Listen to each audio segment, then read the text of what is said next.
So, what's up mga kainsyong, magandang hapon po sa mga nakasigma dyan.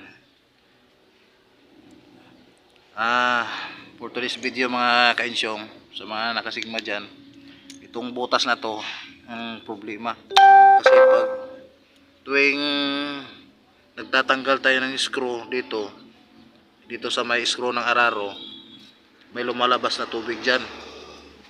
Kaya chinek ko kung saan nanggaling yung tubig. Dito chinek ko na dito sa may chassis, ito may butas dito sa gilid. Chinek ko, lumalabas lang yung tubig dito, pati yung chassis dito sa yung mga bracket diyan may butas.